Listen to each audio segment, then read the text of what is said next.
सदियों से उलझा है सोमनाथ मंदिर का ये रहस्य, जहां आज भी जारी है एक अत्यंत विशिष्ट रिवाज, जहां भगवान श्री कृष्ण ने छुपाया था अपना श्यामंतक मणि और जहां भगवान श्री कृष्ण ने अपनी देह का त्याग कर दिया और गोलोक को प्रस्थान कर गए, जहां महादेव का ज्योतिर्लिंग हवा में ही तैरता रहता था, जिसे देखकर दुर्दांत आक्रमणकारी और लुटेरा महमूद गजनवी भी डर से कांप गया था। गुजरात का सोमनाथ मंदिर जो 12 ज्योतिर्लिंगों में से एक है, लेकिन क्या है इस मंदिर का असली रहस्य, चलिए जानते हैं उसके बारे में। गुजरात का सोमनाथ मंदिर भारत ही नहीं पूरे विश्व में मशहूर है, जिसे देखने के लिए देश विदेश से लाखों लोग आते हैं। यह अरब सागर के किनारे बसा मंदिर अत्यंत ही खूबसूरत है। गुजरात के प्रभास पाटन में स्थित सोमनाथ मंदिर को 12 ज्योतिर्लिंगों में से पहला ज्योतिर्लिंग माना जाता है।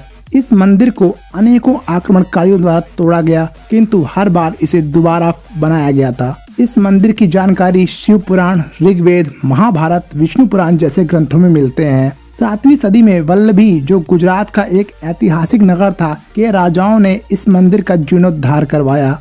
सभी को यह लगता है कि सोमनाथ मंदिर पर सबसे पहले महमूद गजनवी ने आक्रमण किया था, किंतु ऐसा नहीं है। गजनवी से भी पहले अनेकों लोगों ने इस पे आक्रमण किया, जिसमें सिंध के एक अरबी गवर्नर जुनायद प्रमुख थे, जिन्होंने अपनी सेना को भेजकर इसे ध्वस्त करवाया था, किंतु मुख्य शिवलिंग का वो कुछ नहीं कर सके। इसके बाद 815 ईस्वी में गुजरात प्रतिहार नरेश नागभट्ट ने इसका पुनर्निर्माण करवाया। उस वक्त यह मंदिर इतना विशाल और भव्य था कि इसकी समृद्धि की चर्चा दूरों दूरों तक होती थी।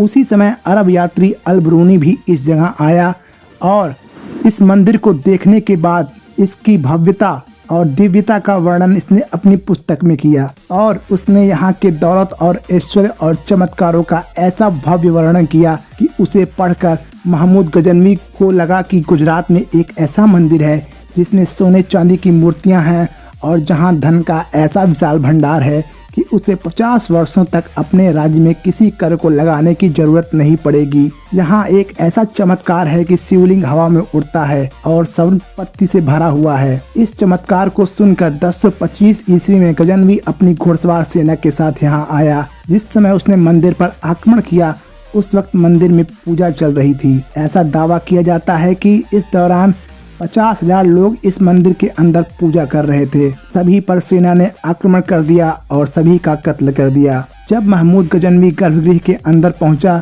तो वह हवा में उड़ते हुए शिवलिंग को देखकर डर गया और अपने सैनिकों को आदेश दिया कि वो शिवलिंग को तोड़ दे, किंतु कोई भी उस शिवलिंग को नष्ट नहीं कर सका। स्वयं जब गजनवी ने अपनी तलवार उठाकर उस लिंग को तोड़ना चाहा तो उसकी तलवार भी उस शिवलिंग से जाकर चिपक गई और इससे घबराकर महमूद गजनवी सिर्फ धन और संपत्ति लूटकर वहां से चला गया। वर्तमान समय में इस भवन का पुनर्निर्माण भारत की स्वतंत्रता के बाद सरदार वल्लभ भाई पटेल ने करवाया और दिसंबर 1955 को भारत के राष्ट्रपति राजेंद्र प्रसाद ने इसे राष्ट्र को समर्पित किया। क्या सोमनाथ मंदिर के शिवलिंग के अंदर थी कृष्ण की सामंतक मणि? ऐसा माना जाता है कि सोमनाथ मंदिर के अंदर जो शिवलिंग है उसके अंदर भगवान श्री कृष्ण ने अपनी श्यामंतक मणि छुपाई थी। श्यामंतक मणि के बारे में यह कहा जाता है कि यह मणि जिस भी चीज को छू लेती है वह सोना बन जाती है। ऐसा माना जाता है कि इस मणि के अंदर ही ऐसी शक्ति थी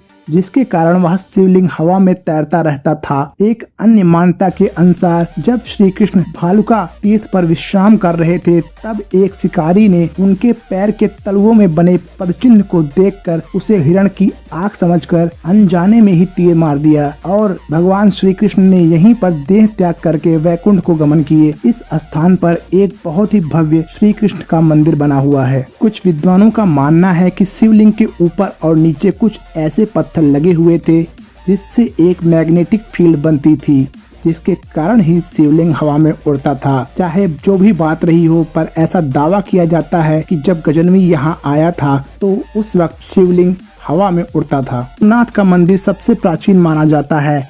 ऐसा कहा जाता है कि सोमनाथ मंदिर असल में चंद्रदेव द्वारा बनवाया गया था। चंद्रदेव का विवाह दक्ष प्रजापति की 27 पुत्रियों से हुआ था, लेकिन वह रोहिणी को सबसे अधिक प्यार करते थे। इससे खफा होकर दक्ष प्रजापति ने चंद्रदेव को श्राप दे दिया कि धीरे धीरे उनका तेज कम हो जाएगा और उनका क्षय हो जाएगा। इससे दुखी होकर चंद्रदेव और सभी देवता ब्रह्मदेव के पास गए। ब्रह्मदेव ने उनसे प्रभास क्षेत्र में जाकर महादेव का महामृत्युंजय जाप करने का सुझाव दिया।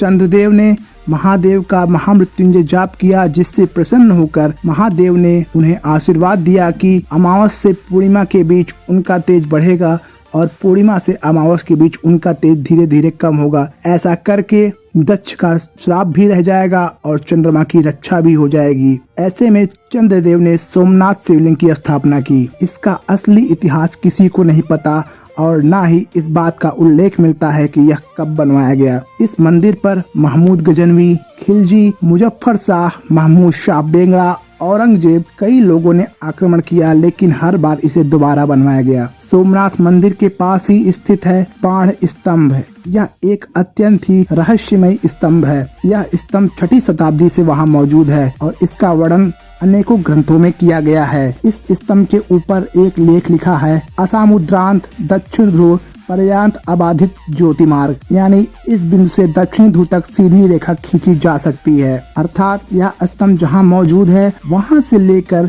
दक्षिणी ध्रुव तक सीधी लाइन खींची जा सकती है। उसके बीच में ना तो कोई पहाड़ है और ना ही जमीन। 6ठी शताब्दी में बना यह स्तंभ और उस पर लिखा ऐसा लेख उस वक्त की तकनीक को दर्शाते हैं, जो आज भी एक रहस्य बना हुआ है कि उस वक्त ऐसे विशाल रहस्य को किसने लिखा। तो अगर आपको वीडियो अच्छी लगी हो तो कृपया वीडियो को लाइक करें, चैनल को सब्सक्राइब करें और शेयर करें। धन्यवाद।